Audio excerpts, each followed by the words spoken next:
I was sitting in my office reviewing resumes when I saw the name, David Miller, applying for a line cook position at my restaurant.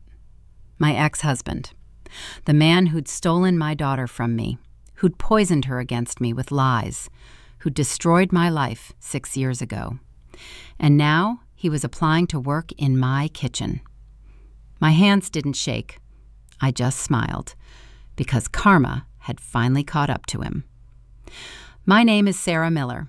I'm 38 years old, and I'm about to tell you how I went from a broken, divorced mother to an executive chef, and how my ex-husband ended up begging me for a job. But let me take you back to the day that shattered everything. 8 years ago, I was married to David. We had a daughter, Emma. She was 7, beautiful, smart, the center of my world. I thought our marriage was fine. Not perfect, but fine. David worked in sales. I worked part-time at a catering company. We had a modest life in New Jersey. My stepsister Jessica lived with us. She'd moved in after losing her apartment. Just temporary, she'd said, until I get back on my feet. That was 3 years before I found out the truth. I came home early one day, wanted to surprise Emma after her dance recital. Instead, I got the surprise. David and Jessica, on my couch, in my house, where my daughter could have walked in at any moment. I stood there, frozen. My brain couldn't process what I was seeing. Jessica screamed, scrambled for clothes. David just stared at me with this look, guilt mixed with defiance. "Sarah." "How long?" My voice was ice. "What?" "How long?" Jessica answered. 3 years. 3 years, while she lived in my house, ate my food, pretended to be my sister. "Get out," I said. "Both of you, get out of my house." "Sarah, we need to talk," David started. "There's nothing to talk about. Pack your things. Leave. Now." I filed for divorce the next day. Thought it would be simple. We'd split custody of Emma, move on with our lives. I was so naive. David hired a vicious lawyer, a woman named Patricia Chen, who specialized in making mothers look unfit. The custody battle was brutal. Patricia twisted everything. My work hours at the catering company, neglectful mother prioritizes work over child. My modest income, unable to provide adequate lifestyle. My tears in court, emotionally unstable. And David coached Emma. I didn't know it at the time, but he spent months poisoning her against me. "Mommy doesn't have time for you anymore. Mommy's always angry now. Mommy doesn't love us like she used to." By the time we got to court, my 7-year-old daughter was terrified of me, believed I was the bad guy. I'll never forget the moment she testified. My baby girl, standing in front of a judge, saying words David had taught her. "I don't want to live with Mommy. She's mean now. She yells all the time. Daddy takes better care of me." Each word was a knife. I knew they weren't hers. I could see David's lawyer's fingerprints all over them. But the judge believed her, awarded David primary custody. I got weekends, every other weekend. I walked out of that courthouse broken, completely broken. Jessica got what she wanted, David. David got what he wanted, Emma and freedom from me. And I got nothing but weekend visitation with a daughter who'd been taught to hate me. That night, I sat in my empty apartment. I'd had to move out of our house. And I made a decision. I wasn't going to fall apart. Wasn't going to let them destroy me. I was going to build something so successful they'd regret every lie they'd told. I had one skill, cooking. I'd been passionate about food my whole life. The catering job was just paying bills. But I could do more. I could become a chef, a real chef, and I could build a restaurant that would make me powerful enough that David and Jessica would never matter again. It was crazy. I was 32, broke, fighting for scraps of time with my daughter, starting over from nothing. But I did it anyway. I took every dollar from the divorce settlement, which wasn't much, and enrolled in culinary school. Nights and weekends when I didn't have Emma. I worked 2 jobs during the day, studied at night, barely slept, barely ate, just focused on becoming excellent. 2 years later, I graduated top of my class, got hired as a sous chef at a decent restaurant in Princeton, worked my way up, learned everything: techniques, management, business, how to run a kitchen like a machine. 4 years after the divorce, I had enough saved to open my own place, Sarah's Table. Tiny, 20 seats, just me and one other cook. But the food was incredible. People noticed, reviews came in, Michelin mentioned us. Business exploded. I expanded, hired staff, grew the menu, built a reputation. 6 years after David destroyed my life, I was executive chef and owner of the hottest restaurant in New Jersey. Reservations booked 3 months out. James Beard nomination. Success beyond anything I'd imagined. And Emma? She'd started seeing through David's lies, started spending more time with me, started understanding that her mother was strong, not weak, successful, not broken. She was 13 now, old enough to choose where she wanted to spend time, and she was choosing me more and more, which meant David was losing control, losing the daughter he'd manipulated, losing everything. And apparently, he and Jessica had also lost their money. His sales job had dried up. She'd never held a steady job. They were broke. Which brought us to today, to the resume on my desk. David Miller applying for a line cook position. I buzzed my sous chef. Marcus, schedule an interview for these 2 applicants tomorrow, 4 p.m. Both of them? Both of them. I want to meet them personally. Chef, you don't usually interview line cooks. Tomorrow, 4 p.m., make it happen. I leaned back in my chair, looked at David's resume. Years of unemployment, desperate references, a man at the end of his rope. Apply to work in the kitchen of the woman he'd destroyed. The irony was almost poetic. Tomorrow, he'd walk into my restaurant, my kitchen, my domain, and he'd realize exactly what he'd lost when he chose to betray me. I couldn't wait. Let me tell you what those 6 years were really like, because success stories sound simple when you compress them, but the reality was brutal. That first year, after losing custody of Emma, was the hardest of my life. I'd see her every other weekend, 48 hours. That's all I got with my daughter, and she didn't want to be there, would barely talk to me, would ask when she could go back to Daddy's house, would flinch when I tried to hug her. David had poisoned her so thoroughly that my own child was afraid of me. I'd cry myself to sleep after dropping her off Sunday nights, then wake up Monday and force myself to keep going. Culinary school was expensive. I was working as a waitress during the day, studying at night, living in a studio apartment with secondhand furniture. My classmates were mostly kids fresh out of high school. I was 32, divorced, broken, fighting for my daughter. "Why are you doing this?" one of them asked me. "You're old to be starting culinary school." "Because I have to become someone my daughter can be proud of." That's a lot of pressure. Pressure makes diamonds. It was cheesy, but I meant it. Every cut, every burn, every 18-hour day, I was forging myself into something harder, stronger, better. The instructors noticed. "Sarah, you work harder than anyone I've ever taught." I have more to prove. To who? To myself, and to my daughter, and to everyone who thought I'd stay broken. I graduated with honors, top of my class, got job offers from 3 restaurants. I chose the hardest one, a Michelin-starred place in Princeton known for brutal hours and demanding chefs.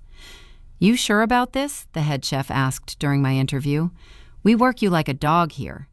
"Perfect. I need to learn from the best." "Why?" "Because someday I'm opening my own place, and it's going to be better than yours." He laughed.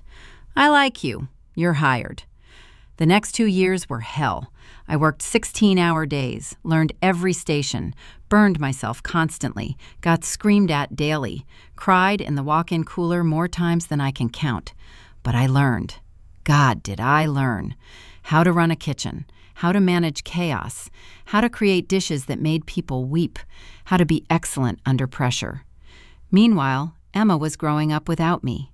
8, 9, 10.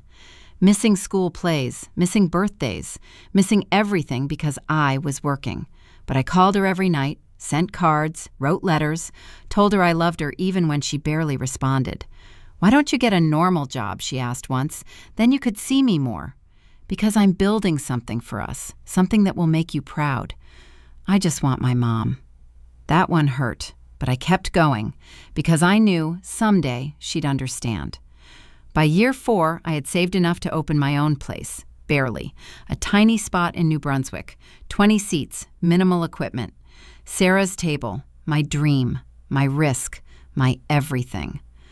Opening night, I stood in my kitchen, and I felt something I hadn't felt in years. Hope. The food was good, really good. People came, word spread.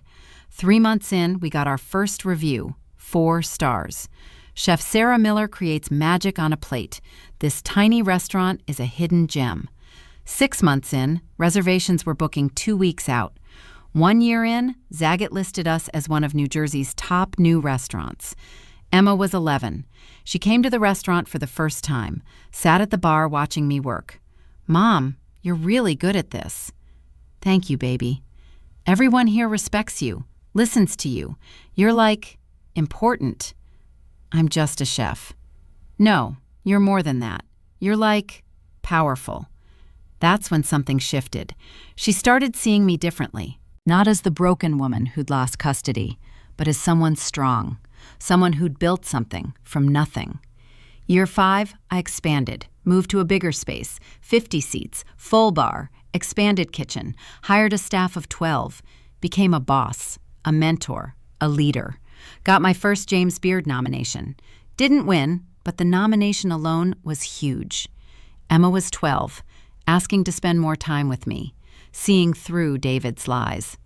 "Dad said you abandoned us, but you didn't, did you?" "Never, baby, never. I was building a future for us." "I'm sorry I believed him. I was little. I didn't understand." "You were a child. It's not your fault." By year 6, Sarah's Table was the hottest restaurant in New Jersey. Michelin Guide mentioned us. Food critics raved. Celebrities came. I was executive chef, owner, success story. Emma was 13. She'd asked David if she could live with me full time. He'd refused, but she spent every moment she could at my place. And David? David's life had fallen apart. Lost his job, burned through savings. Jessica had left him for someone with money. He was broke, desperate, alone, which brought him to my restaurant, applying for a job, as a line cook, in my kitchen. The universe has a twisted sense of humor.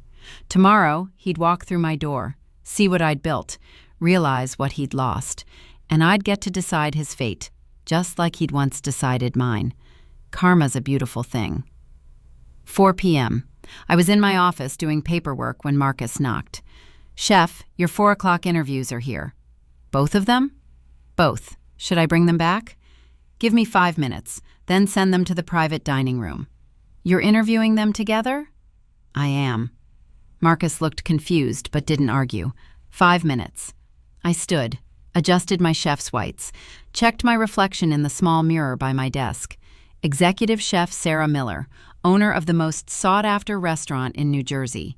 Confident, powerful, successful, not the broken woman David had destroyed 6 years ago. I walked through my kitchen. My staff was prepping for dinner service, everything gleaming, everyone working with precision.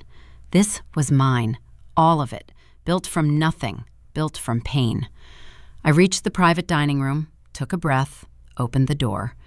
They were sitting at the table, David and Jessica, both looking older, tired, worn down by life. They looked up when I entered. Jessica gasped, put her hand over her mouth. David just stared.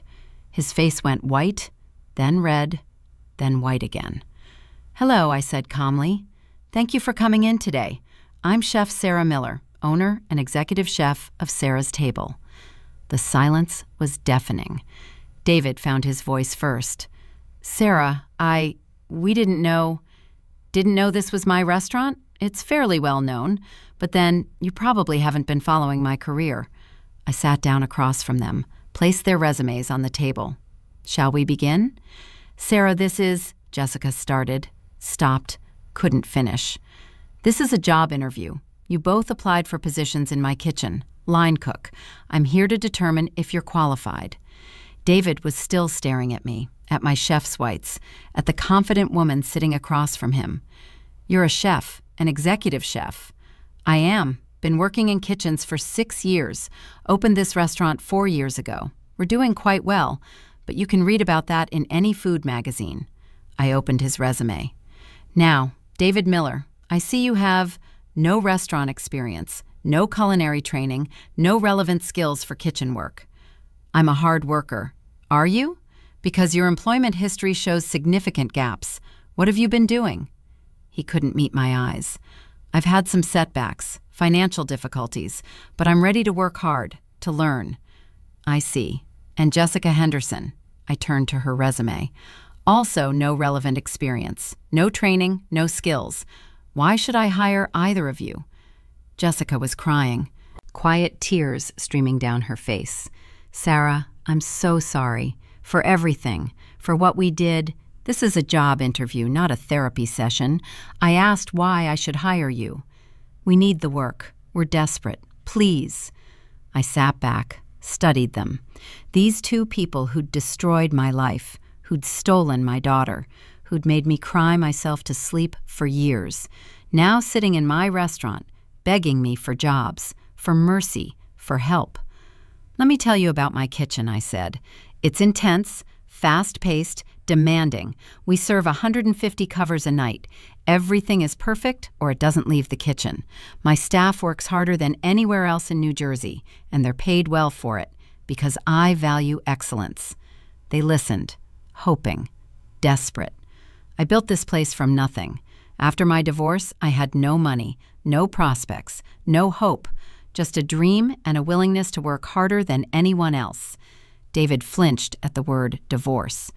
"I went to culinary school while working 2 jobs, studied while my daughter, our daughter, was at your house, learning to hate me because you poisoned her against me. Sarah, please, I'm not finished. I worked my way up through some of the hardest kitchens in the state, got screamed at, got burned, got broken down and rebuilt, all while fighting for scraps of time with Emma, all while you had everything, my house, my daughter, my life."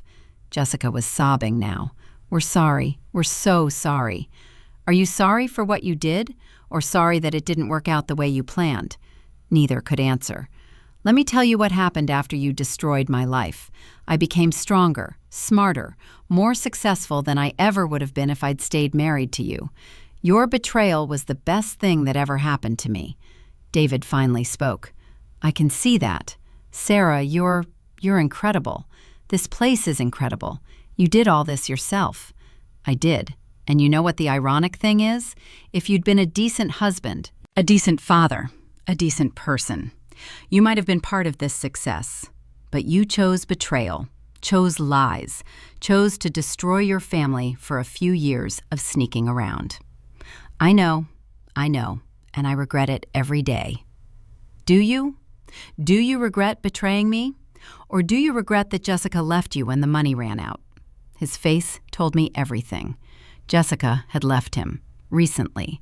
He was alone, broke, desperate. "Both," he said quietly. "I regret all of it." I stood, picked up their resumes. "Thank you for coming in today. I'll be in touch if we have any positions available." "Sarah, please," David stood. "I know I don't deserve anything from you, but I need this job. We both do. I'll work for minimum wage. I'll do anything. Dishes, cleaning, anything." "You want me to hire you? To work in my kitchen? After everything?" "I'm not asking as your ex-husband. I'm asking as someone who needs a chance, a job, something to survive on."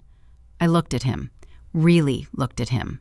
This man who'd once had power over me, who'd taken my daughter, who'd made me feel worthless, now begging me for scraps. "I'll think about it. That's all I can promise." "Thank you. Thank you so much." "Don't thank me yet. If I hire you, and that's a big if, you'll work harder than you've ever worked. You'll take orders from people half your age. You'll be at the bottom of the hierarchy in my kitchen. Is that something you can handle?" "Yes, anything. I just need a chance." I walked to the door, turned back. You destroyed me once, David, took everything I had, but I rebuilt, became someone you could never touch again. Remember that if you end up working here. You're not my ex-husband. You're just another line cook who needs to prove he's worth keeping. I left them sitting there, walked back through my kitchen, into my office, closed the door. And I felt nothing. No anger, no satisfaction, no pain, just empty, which was exactly what I wanted. They meant nothing to me anymore. Less than nothing. Whether I hired them or not didn't matter. Either way, I'd already won. They'd just seen proof of that. I didn't sleep well that night. Kept thinking about David and Jessica sitting in my dining room, desperate, broken, begging. Part of me wanted to enjoy their suffering, wanted to watch them grovel, wanted revenge. But a bigger part just felt tired, tired of carrying this hurt, tired of letting them take up space in my head. Emma was staying over. She'd noticed I was distracted during dinner. "Mom, are you okay? You're quiet." "Just thinking about work stuff." "Anything I can help with?" I looked at my daughter, 13 years old, smart, perceptive, starting to look like me instead of David. "Actually, yeah, I need advice about something." "Really? You're asking me?" "Why not? You're smart, and this involves you too, in a way." "What's up?" "Your father applied for a job at my restaurant. Him and Jessica. They came in for an interview today." Emma's eyes went wide. "What?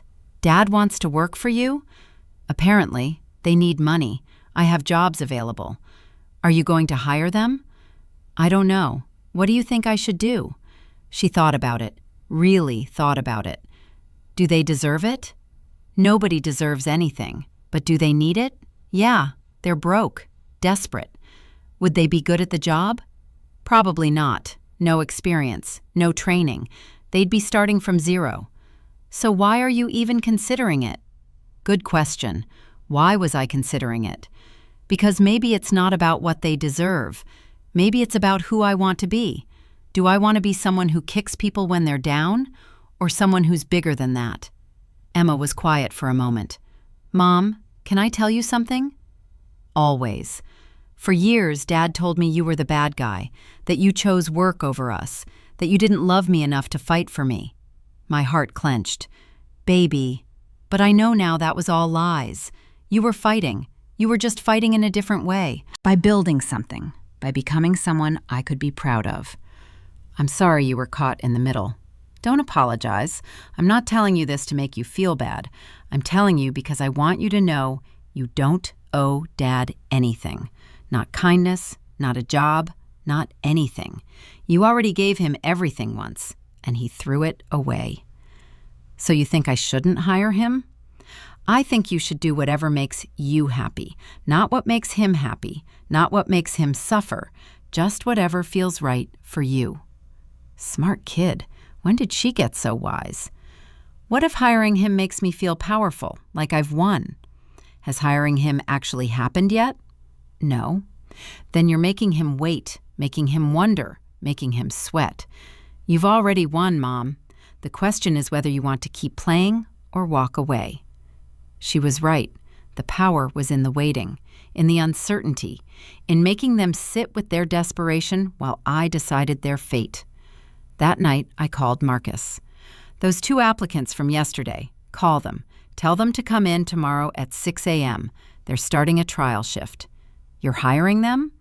"Trial shift, 3 days, unpaid. If they can keep up, I'll consider keeping them on. If not, they're gone." "Chef, that's brutal." "It's the restaurant industry. Nothing brutal about it. Everyone starts with a trial. Not usually 3 days. Well, these 2 need to prove they want it. 3 days, 6 a.m. Don't be late." I hung up. Felt something close to satisfaction. I wasn't being kind. I wasn't being cruel. I was being fair. They'd get a chance, the same chance anyone gets. They just had to earn it in the kitchen I'd built with my bare hands. The next morning, 6 a.m. sharp, David and Jessica arrived. I was already there, had been since 4 a.m. Prep work never ends. They looked terrified. Good. You're here for a trial shift, I told them. 3 days, 6 a.m. to 2 p.m.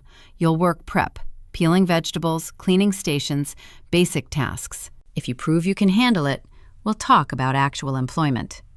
Thank you, Sarah, David started. It's Chef Miller in my kitchen. You'll call me Chef, nothing else. Yes, Chef. Marcus will show you where to change. You'll wear kitchen whites, hairnets, non-slip shoes, everything clean, everything proper. This is a professional kitchen. Act accordingly. I walked away, didn't watch them change, didn't care about their reactions, just went back to work, because I had a restaurant to run. Throughout the morning, I watched them from the corner of my eye. David was struggling with basic knife skills. Jessica was slow at everything. But they were trying, really trying. No complaints, no breaks beyond what was required. By lunch, they were exhausted, sweating, covered in vegetable scraps. How are our new trials doing? I asked Marcus. Terrible, but they're not quitting. That counts for something. Does it? In this industry, yeah. Lots of people quit after one shift. These two are still standing. Day 2 was harder. I assigned them to dish pit, the worst job in any kitchen. Hot, wet, endless. David cut his hand on a broken glass, wrapped it up, kept going. Jessica burned herself on a hot pan, ran it under cold water, went back to work. By the end of day 2, they looked destroyed, but they came back for day 3. Final day, I told them. You'll work the line during lunch service, just assembly, following orders. Think you can handle it? Yes, Chef, they said in unison. Lunch service was chaos, orders flying, tickets piling up, my team moving like a machine. David and Jessica were in the way, slow, confused, making mistakes. David, I yelled, that plate is a mess. Remake it, now. Yes, Chef. Jessica, where's table 7's appetizer? Coming, Chef. They were terrible, but they didn't quit. They kept moving, kept trying, kept pushing through.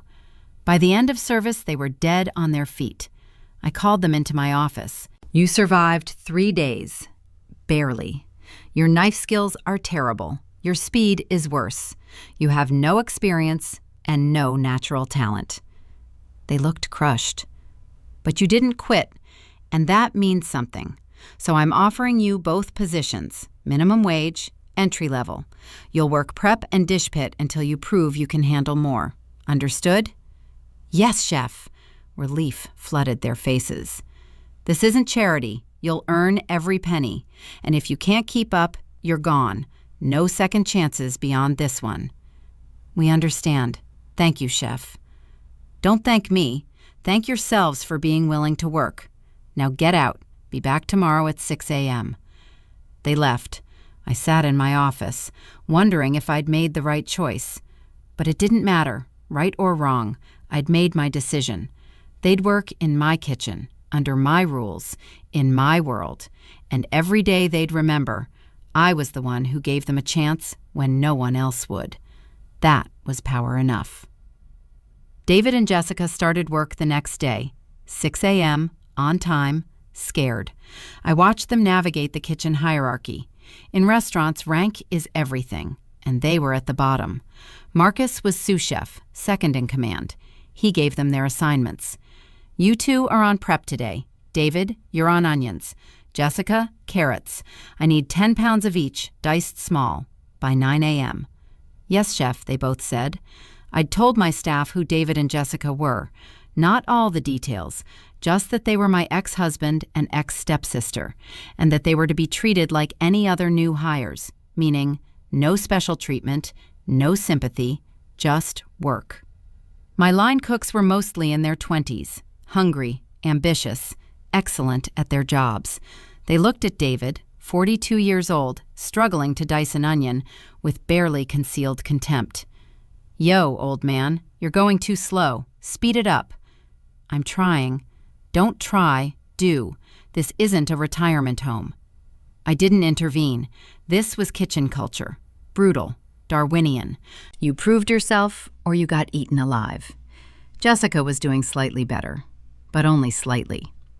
Jessica, those carrots are uneven. Redo them. All of them? All of them.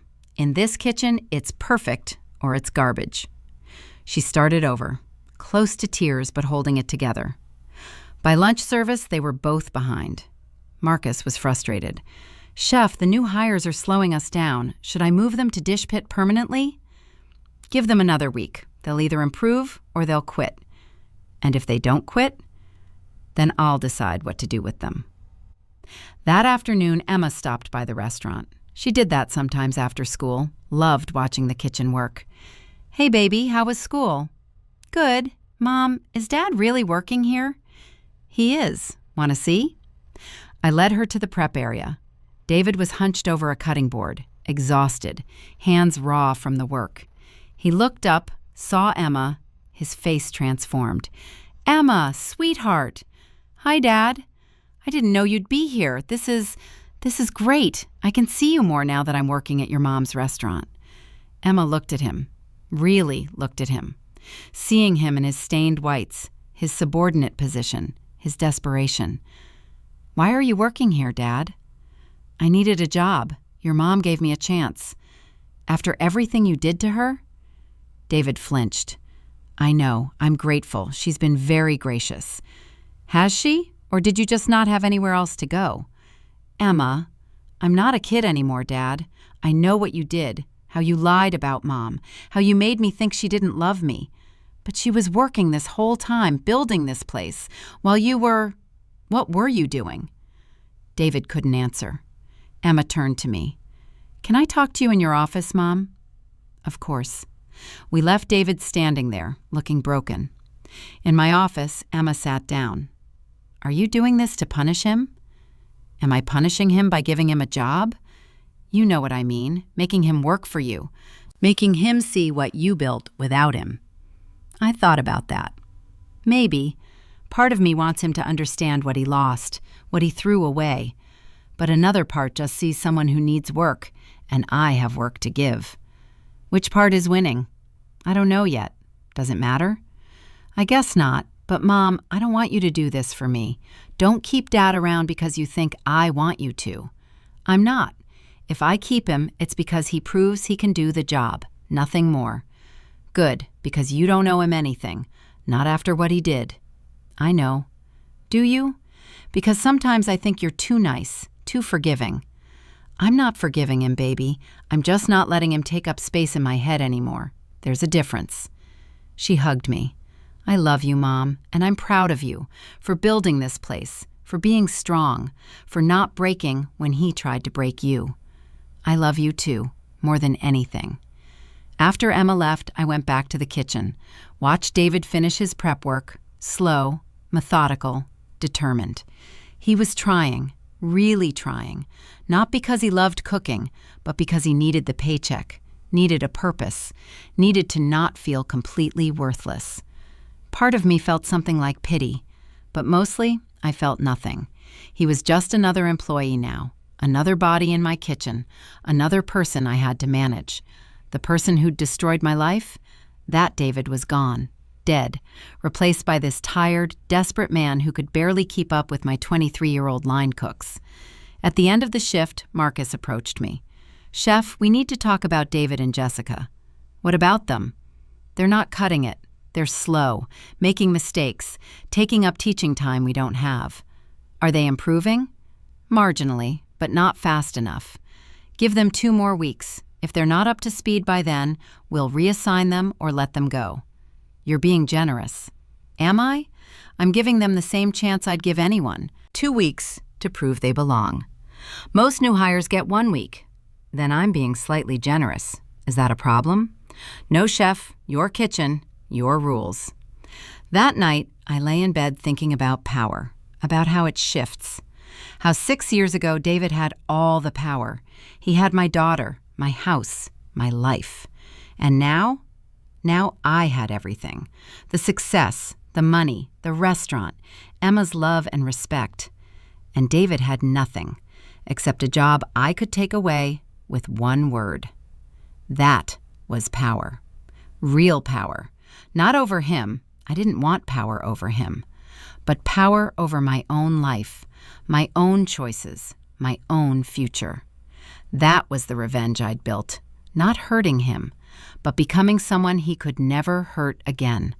Someone who held all the cards and could decide calmly and rationally whether he got to stay or go. That was better than any petty revenge could ever be. 2 weeks into David and Jessica's trial period, Emma asked if she could have dinner at the restaurant, with me in the kitchen. Like a real chef's table experience? Exactly. I want to see you work during service, see what you do. It's chaotic, loud, stressful. I know. That's why I want to see it. I want to understand your world. I set her up at the pass, the counter where I plated dishes during service. Best seat in the house for watching kitchen chaos. She arrived at 5 p.m. Service started at 6. She watched us prep, watched the dance of preparation. David was on vegetable station, one of the lowest positions. He'd improved slightly, still slow, still making mistakes, but not terrible anymore. He saw Emma, waved. She waved back. But I noticed something in her expression, something cold. Service started. Orders flooded in. My kitchen became a machine. Calling orders, plating dishes, moving like synchronized swimmers. Ordering 2 filet, 1 salmon, 3 risotto. Yes, chef. David, where's my brunoise for the risotto? Coming, chef. It should already be here. Faster. Yes, chef. Emma watched everything. Watched me command the kitchen. Watched my staff jump at my orders. Watched David scramble to keep up. Mid-service, David made a mistake. Sent up vegetables that weren't properly seasoned. I tasted them. David, this is unseasoned. Remake it. But chef, I thought, I don't care what you thought. I care what's on the plate. Remake it now. We have a table waiting. Yes, chef. He remade the dish, got it right the second time, but the delay had thrown off our timing. After service, when the kitchen was clean and the staff had gone home, Emma and I sat in the empty dining room. That was intense, she said. Every night, 5 days a week. You're really good at it. Everyone respects you, even Dad. Respect in a kitchen is earned, every day. You're only as good as your last dish. Can I ask you something? Anything. Why did you hire Dad, really? I thought about it. Because he needed a job, and I had one to give. That's the simple answer. What's the complicated answer? The complicated answer is that I wanted him to see what I built, what I became without him. I wanted him to understand that destroying me was the worst mistake of his life. Has he learned that? I don't know. Maybe, maybe not. Does it matter? I think it matters to you. Otherwise, you wouldn't have hired him. Smart kid. Too smart. Emma, can I ask you something? Do you want me to keep him on or let him go? She looked at her hands. I don't know. Part of me wants him to fail, wants him to lose this job and understand what he put you through. But another part, what? Another part remembers he's still my dad, and I don't want him to be homeless or desperate. I just want him to be better, to understand what he did wrong. Has he apologized to you for poisoning you against me? Sort of. He says he was scared of losing me, that he didn't know what else to do. That's not an apology. That's an excuse. I know, but I think he's starting to understand, seeing you every day, seeing what you built, seeing that I chose to spend time with you instead of him. It's breaking him. Good. Mom, no, Emma. He deserves to be broken. He broke me. He broke us. Now he gets to feel what that's like. But aren't you tired of carrying this anger? I'm not angry anymore. I'm just done. Done caring about his feelings. Done making excuses for him.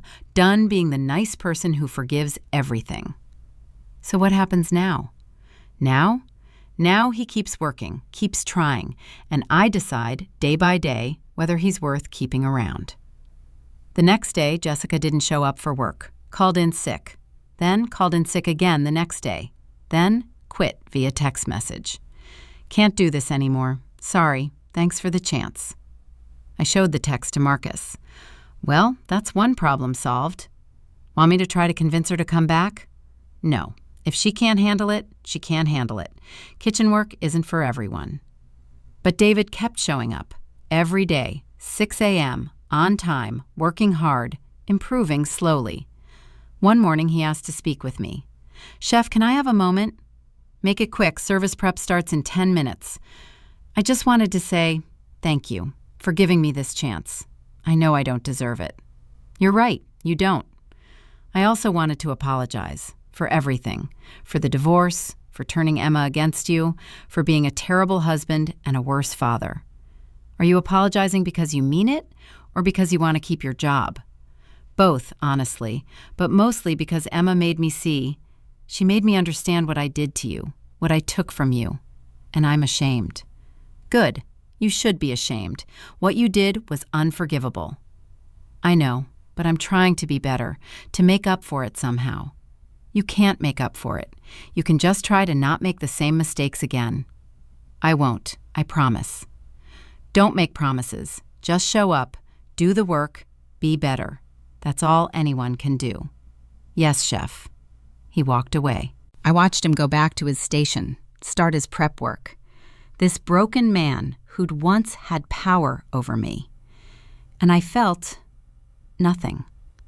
No satisfaction, no anger, no forgiveness, just a mild annoyance that we'd wasted 5 minutes on a conversation that didn't matter.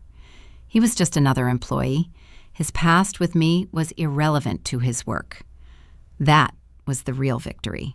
Not making him suffer, but making him irrelevant, making his betrayal mean nothing compared to my success. That was the revenge I'd built, and it was sweeter than any confrontation could ever be. 3 months into David's employment, we got hit with our first major health inspection, unannounced, middle of lunch service. The inspector was notorious, Richard Cole, known for finding violations in even the best kitchens. He walked in with his clipboard. "Health inspection. Don't change anything. Continue working normally." My stomach dropped, but I kept my voice calm. "Understood. We're in the middle of service. Feel free to observe." Richard started in the walk-in cooler, checking temperatures, dates, organization, then moved to the line, watching my cooks, looking for cross-contamination, improper handling, anything wrong. David was on vegetable station. He'd improved significantly, was now decent at his job. Not great, but competent. Richard stopped at David's station, watched him work. David was sweating, not from the heat, from nerves. An inspector watching your every move is terrifying even for experienced cooks. "You," Richard said. "What's your name?" "David Miller, sir." "How long have you worked here?" 3 months. "What's the temperature danger zone for food?" 40 to 140 degrees Fahrenheit." "How long can food sit in the danger zone?" 2 hours? Or is it 4? I can't remember. Richard wrote something on his clipboard, looked at me. "Your staff doesn't know basic food safety?" He's new, still learning. 3 months isn't that new. He should know this. My heart was pounding. 1 violation. That's all it took to get flagged, to damage our reputation. "David," I said, voice cold, "my office, now. Marcus, take over vegetables." "Yes, Chef." I walked to my office. David followed, looking terrified. I closed the door. "You just nearly cost me my health rating. Do you understand that?" I panicked. I knew the answers. I just froze. "I don't care if you panicked. I care that you made us look incompetent in front of an inspector, that you jeopardized everything I've built. I'm sorry. Sorry doesn't fix this. If Richard finds other violations, if he decides to flag us because one cook doesn't know basic food safety, do you know what happens? We get shut down. We get a violation on our record. It goes public. Our reputation takes a hit. Reservations drop. Money is lost. All because you couldn't answer a simple question. I'll study. I'll memorize everything. It won't happen again. No, it won't, because you're fired." His face went white. "What? Sarah, please. It's Chef Miller, and I'm done giving you chances. You had 3 months to learn this stuff, to be ready, and you failed. I've been trying so hard. Not hard enough. Get your things. You're done. Please, I need this job. I have nowhere else to go." That's not my problem. You had an opportunity. You wasted it. Now leave my kitchen." "What about Emma? What am I supposed to tell her?" "Tell her the truth, that you failed. Again. That you couldn't even handle being a line cook in her mother's kitchen. Tell her whatever you want. Just get out." He stood there, tears streaming down his face. "I deserve this. I know I do. But Sarah, Chef Miller, please, one more chance. I'll do better. I promise." "No more chances. You're done." He left, broken, defeated, gone. I sat at my desk, hands shaking, not from anger, from adrenaline, from the rush of finally cutting him loose. Marcus knocked. "Chef, the inspector passed us. No violations. We're clear." "What about David's mistake?" "Richard didn't write it up. Said new employees get nervous during inspections. He's seen worse. We're good." Relief flooded through me. We were fine. The restaurant was safe. And David was gone. Wait. David was gone. And we'd passed the inspection anyway. I'd fired him for nothing, for a violation that didn't even count. "Shit," I said. "Chef, did David already leave?" "Yeah, saw him walk out about 5 minutes ago. Looked destroyed." I ran outside, saw David walking down the street, shoulders slumped, completely defeated. "David!" He turned, saw me, didn't come back. Just stood there, waiting for more punishment. I walked to him. "We passed. No violations. You didn't cost me anything. But you still fired me." "I did, and I was wrong. I overreacted. Let stress make me mean." "So, what, you're unfiring me?" "I'm offering you your job back, if you want it. If you can handle working for someone who just kicked you out over a mistake that didn't even matter." He looked at me, really looked at me. "Why? Why would you take me back after that?" "Because you've been working hard, improving, and I fired you out of fear, not because you deserved it. That's not who I want to be." "Who do you want to be?" "Someone fair. Someone who doesn't let old pain make new mistakes. Someone who judges people on their current actions, not their past. Even when that past is as bad as mine? Especially then. If I let what you did 6 years ago control my choices now, then you still have power over me. I'm done giving you power." He was quiet for a long moment. "I want the job back, but only if you're sure. Only if you can really see me as just another employee. Can you see me as just your boss? Not your ex-wife, not Emma's mother, just Chef Miller who signs your checks." "I've been trying to. It's hard, but I think I'm getting there." "Then come back, finish your shift, and we never speak of this again." "Yes, Chef." We walk back to the restaurant together, not as ex-spouses, not as enemies, just as employer and employee. And something shifted in me. Some weight I'd been carrying lifted. I'd been holding on to the past, letting it poison my present, using David's presence to prove something about my success. But I didn't need to prove anything anymore. I'd already proven it. To myself, to Emma, to everyone who mattered. David working in my kitchen or not working in my kitchen didn't change what I'd built. It just changed whether I was being fair or being cruel. And I'd rather be fair, even to people who didn't deserve it. That was the real power, the choice to be better than my worst moment, better than what had been done to me. That was the victory worth having. 6 months after David started working for me, Emma asked if we could all have dinner together, the 3 of us, as a family. Not as a family, she clarified, just as people who used to be a family, who should be able to sit in a room together. "Baby, I'm not sure that's a good idea." "Mom, I need this. I need to see that you two can be in the same space without it being weird or angry or painful." "Where would we do this?" "At the restaurant, after closing. Just us. Dad can cook, you can supervise, I can watch. We can talk. Really talk." "About what?" "About everything. About the past, about what happens now, about being adults who can coexist." I didn't want to do this, but I couldn't deny Emma, not when she asked for so little and deserved so much. Okay, Saturday night, after we close, I'll tell David. David agreed immediately, too quickly, like he'd been waiting for this. Saturday came. We closed at 10 p.m., cleaned the kitchen, staff went home. Just the three of us, in my restaurant, about to have the conversation we'd been avoiding for years. "What do you want Dad to cook?" I asked Emma. "Your favorite meal, the one you used to make when we were still a family." David looked at me. "Lemon chicken with roasted vegetables and garlic mashed potatoes." "You remember?" "I remember everything." He started cooking. I watched, corrected his technique occasionally, mostly stayed quiet. Emma sat at the kitchen counter, watching us. This strange dynamic of ex-spouses working together. "Do you guys ever talk?" she asked. "Like, really talk?" "We talk about work," I said. "Shifts, prep lists, orders." "That's not what I mean." David spoke up while mincing garlic. "We don't talk about the past. We agreed we wouldn't."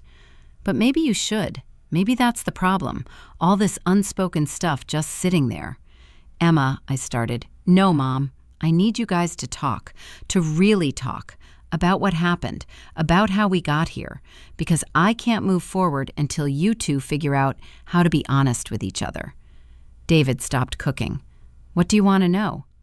"Why did you do it? Why did you cheat on Mom with Jessica? Why did you destroy our family?" He was quiet for a long moment. "Because I was selfish, cowardly, weak. Your mom was working all the time. I felt neglected. Jessica paid attention to me, made me feel wanted. And instead of talking to your mom about how I felt, I made the worst choice possible." "Did you love Jessica?" "I thought I did, but it wasn't love. It was escape. From responsibility, from being an adult, from facing my problems." "And the custody battle? Turning me against Mom?" He put down his knife. "That was the worst thing I ever did. Worse than the cheating. I was scared of losing you, scared your mom would turn you against me. So I struck first, made her the bad guy before she could make me the bad guy. Except she never would have done that. I know that now, but I didn't know it then. I was projecting, assuming she'd be as horrible as I'd been." Emma turned to me. "Mom, do you hate him?" I thought about it, really thought about it. "No, I did, for a long time, but I don't anymore." "Why not?" "Because hate takes energy, and he's not worth that much energy. He's just a person who made terrible choices, who hurt me deeply, but who also gave me you, and who, in a weird way, pushed me to become who I am now." "So you're grateful?" "God, no. I'm not grateful for what he did, but I'm grateful for who I became because of it. There's a difference." David finished cooking, plated the meal. His technique had improved dramatically. The dish looked professional, almost as good as I would have made it. We sat at a table in the empty dining room, ate together. The first meal we'd shared as a family in 6 years. "This is good," Emma said. "Really good, Dad." "Thanks. Your mom taught me. Well, her kitchen taught me. She mostly just yelled at me." "I don't yell. I provide direct feedback." "You absolutely yell," Emma laughed. "You guys are almost being normal. This is weird." "Is it good weird or bad weird?" I asked. "Good weird. I like seeing you two not hate each other." We finished eating, cleaned up together. David washed, I dried, Emma put away. Domestic, almost comfortable, almost like we could have been if everything had been different. "Mom," Emma said as we finished, "can I ask you something?" "Always." "If Dad hadn't cheated, if he'd been a good husband, would you still have become a chef?" "I don't know. Probably not. I was happy being a catering assistant. I didn't have ambition beyond that." "So his betrayal made you ambitious?" "His betrayal made me desperate. Desperation made me ambitious. Ambition made me successful. It's a chain of causation that starts with something terrible and ends with something good." "Do you wish it hadn't happened? That you were still married? Still just a catering assistant?" "Honestly, no. I love my life now. I love my restaurant, my career, my independence. I wouldn't trade it for anything, not even a happy marriage." David spoke quietly. "That's what I destroyed. Not just our marriage, but the possibility that you could have both, career and family, success and partnership." "Yeah, you did. But I built something better on my own. so maybe it worked out the way it was supposed to. Sarah, it's okay, David, really. I'm not angry anymore. I'm just done. Done living in the past. Done letting what you did define me. So what now? We just coexist?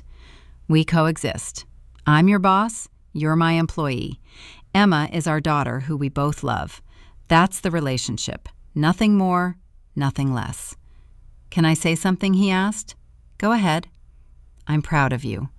I know I don't have the right to be, but I am. You built something extraordinary. You became someone extraordinary, and I'm sorry I wasn't there to support you. Sorry I was the obstacle instead of the partner. Thank you for saying that. It doesn't change anything, but it's nice to hear. Emma stood, hugged us both. Thank you, both of you, for being adults, for talking, for not making me choose between you. You never had to choose, I said. I'd never make you choose. I know, Mom, but it helps to hear it. We left the restaurant together, locked up, stood in the parking lot. Good night, Chef, David said. Good night, David. See you Monday. See you Monday. He walked to his beat-up car, drove away. Emma and I stood there, watching him go. That was hard, she said. Yeah, it was, but necessary. Do you feel better? I feel lighter, like I finally closed a door that's been open for too long. Good, because you deserve to be light, Mom. You deserve to be happy. I am happy, baby. Happier than I've been in years. And I meant it. Every word. 1 year after David started working for me, my restaurant got a Michelin star. 1 star. The holy grail of the restaurant world. The announcement came during a regular Tuesday service. I was at the pass, calling orders, when my phone exploded with texts. Marcus saw my face. Chef, what's wrong? We got a Michelin star. The kitchen went silent, then erupted in cheers. My staff was screaming, hugging, trying. I just stood there, numb, processing. A Michelin star. Validation that I was one of the best chefs in the country, that Sarah's table was world class. Emma was at school. I called her immediately. Baby, we got a Michelin star. Mom, oh my God, that's incredible. I'm so proud of you. I couldn't have done it without you. You kept me going when I wanted to quit. No, Mom, you did this yourself. This is your success, yours alone. That night, we had a celebration at the restaurant. Staff, friends, family. Emma brought some school friends. Everyone came to celebrate. David was there, working. He wasn't part of the celebration. He was prep cook, part of the machine that made the celebration possible. But I saw him watching, saw the look on his face, pride mixed with regret, understanding what he'd missed, who I'd become without him. Toward the end of the night, he approached me. Chef, can I have a moment? Make it quick. I have speeches to give. I just wanted to say congratulations. You deserve this. You've worked harder than anyone I've ever seen. Thank you. And I wanted to tell you something. I'm leaving. My heart stopped. What? I'm moving to Pennsylvania. Got a job offer at a small restaurant there. Line cook, same as here, but I need a fresh start. Need to not be reminded every day of what I destroyed. You're quitting? With notice. 2 weeks. I'll help train my replacement, but yes, I'm leaving. Part of me felt relief. He'd been a reminder, a weight, even when things were better between us. But another part felt something else. Not sadness, but something close. Does Emma know? Not yet. I'll tell her tomorrow. I wanted to tell you first. Why Pennsylvania? Because it's close enough that I can still see Emma on weekends, but far enough that I'm not in your shadow anymore, not a daily reminder of your past. That's probably smart. I've learned a lot working here, not just cooking, but about work ethic, about excellence, about being part of something bigger than myself. Thank you for that. You earned it. You showed up every day, did the work. That's all anyone can do. Sarah, Chef Miller, I have one more thing to say, then I'll never bring this up again. What? I'm sorry, truly, deeply sorry, For everything, for betraying you, for poisoning Emma, for destroying our family, for being the reason you had to rebuild your life from nothing. I'm sorry. I know. Do you forgive me? I thought about that. Did I? Could I? I don't forgive you, but I don't need to. Forgiveness would imply I'm still carrying hurt that needs healing. I'm not. You're just a person I used to know who worked in my kitchen for a year. That's all. That's worse than hate, you know. I know, but it's honest, and I think you've earned honesty. I have. Thank you for everything, for the job, for the second chance, for showing me what real strength looks like. You're welcome. Now go enjoy the party. This might be your last big celebration in my kitchen. He walked away. I watched him go. This man who'd destroyed my life, who'd worked in my kitchen for a year, who was leaving to start fresh somewhere else. And I felt nothing but a mild goodbye, like a coworker moving on. Nothing more. 2 weeks later, David's last shift arrived. The kitchen threw him a small goodbye party, not because they liked him particularly, but because that's what you do for people who've been part of your team. Emma came to say goodbye, hugged him, cried a little. I'll visit, she promised. Every other weekend. We'll make it work. I know we will, sweetheart, and I'll call. Every day if you want. Every day is too much, Dad, but a few times a week would be good. He left that night, drove off to Pennsylvania, to his fresh start, to his life without me as his boss. And I went back to work, because that's what I did. I worked. I created. I built. 3 months after David left, I got an interesting phone call. Chef Miller? This is Antonio Rossi. I own Rossi's in Manhattan. I'd like to discuss a business opportunity with you. Antonio Rossi, one of the most successful restaurateurs in New York. He owned 5 restaurants, all thriving. What kind of opportunity? I want to partner with you. Open a second Sarah's Table location in Manhattan. You maintain creative control. I provide capital and business infrastructure. We split profits. I'm listening. You've proven yourself in New Jersey, but New York is where the real game is played. With my backing and your talent, we could create something extraordinary. I'd need to think about it. Of course, but Chef Miller, you've got a Michelin star in Jersey. Imagine what you could do in Manhattan. I hung up, sat in my office, thought about the offer. A New York location, the big leagues, everything I'd been working toward. But it meant expansion, less control, more stress, more risk. I called Emma. Baby, I need your advice. About what? I told her about Antonio's offer. Mom, that's huge. You have to do it. Do I? I'm happy here, comfortable. Why risk it? Because you're not the kind of person who stays comfortable.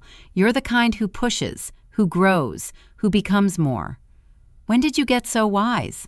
I learned from the best. I called Antonio back. I'm in. Let's talk terms. 6 months later, Sarah's Table Manhattan opened. 90 seats, full bar, prix-fixe menu, reservations booked 4 months out. I was 40 years old, owner of 2 Michelin-starred restaurants, one of the most respected chefs on the East Coast. And David? He was a line cook in Pennsylvania, content, sober, working on being a better person. We'd both found our places, miles apart, finally at peace. That was the real ending. Not revenge, not reconciliation, just 2 people who'd destroyed each other, rebuilt themselves, and moved on. That was enough. 5 years after opening Sarah's Table Manhattan, I was 43 years old, owner of 3 restaurants now, the original New Jersey location, Manhattan, and a new spot in Philadelphia. Emma was 23, graduated from culinary school, working as a sous chef at a restaurant in Boston, following in my footsteps, making me prouder than I could express. David was still in Pennsylvania, still cooking, still sober, still working on himself. He and Emma had a good relationship now. Not perfect, but good. We'd all moved on, all found our places in the world. Then I got a call from Emma. Mom, I need to tell you something. What's wrong? Nothing's wrong, but Dad's getting remarried. My breath caught. Not from jealousy, just surprise. Really? To who? Her name is Linda. She's a teacher. They met at a community center where Dad volunteers. She's kind, normal. Good for him. That's great. I'm happy for him. Are you? Really? Yes, really. He deserves happiness, just like I do, just like everyone does. He wanted me to ask if you'd come to the wedding. Not as a guest, just he wants to thank you, publicly, for giving him a second chance when no one else would. Emma, I don't think, please, Mom, it would mean a lot to him, and to me, to see you two in the same place one more time, proving you've both moved on. I thought about it, really thought about it. Did I want to go to David's wedding, watch him marry someone else, celebrate the life he'd built after destroying ours?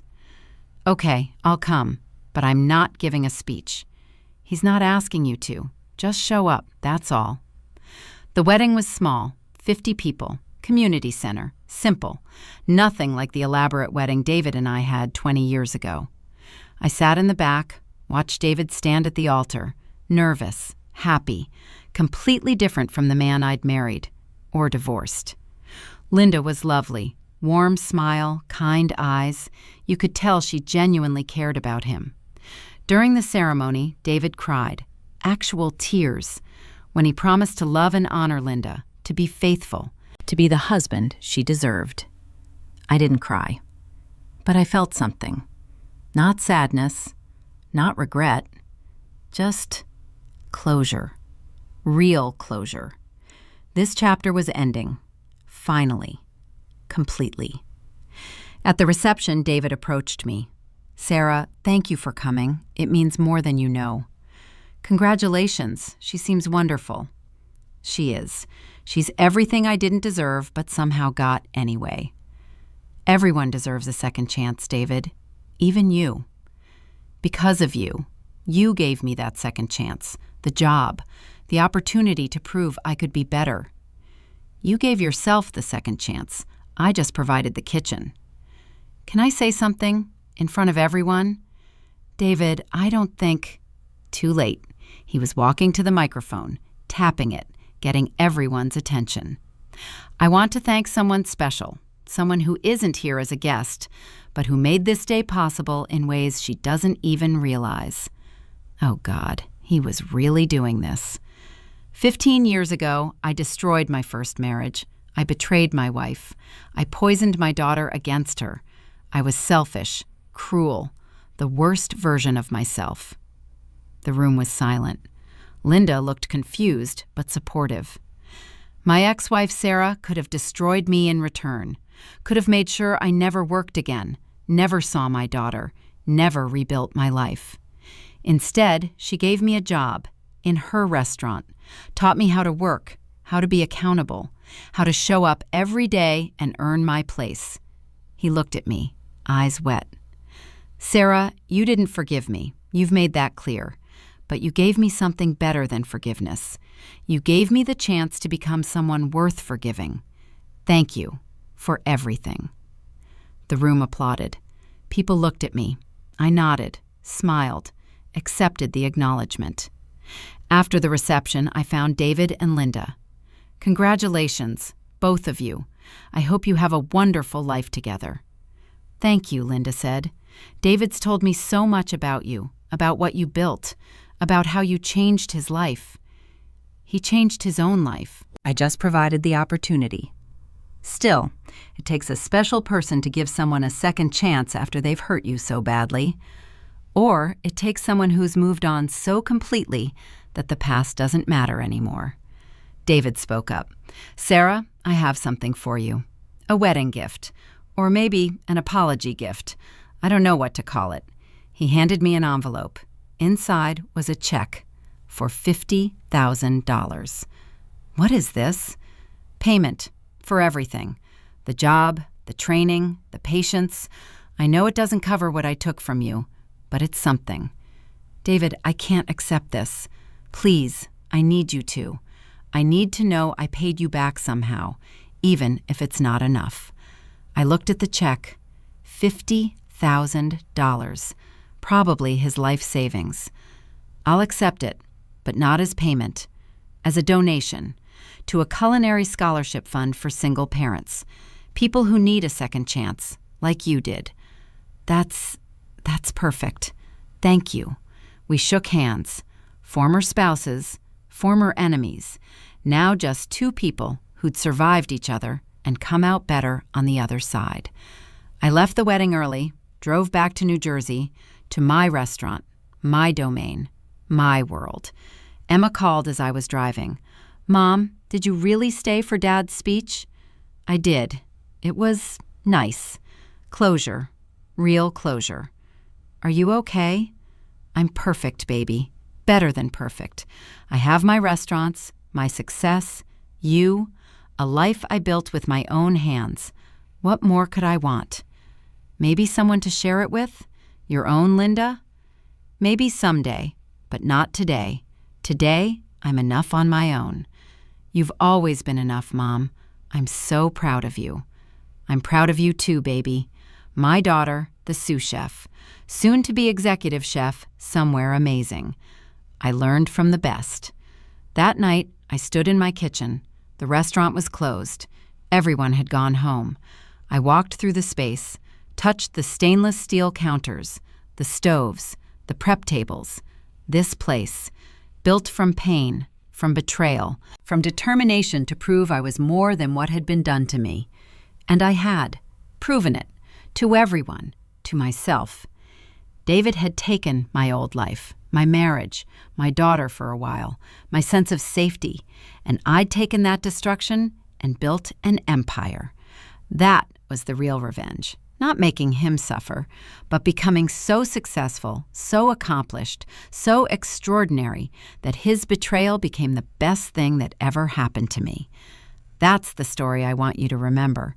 Not the pain, not the betrayal, not the revenge, but the building, the growing, the becoming.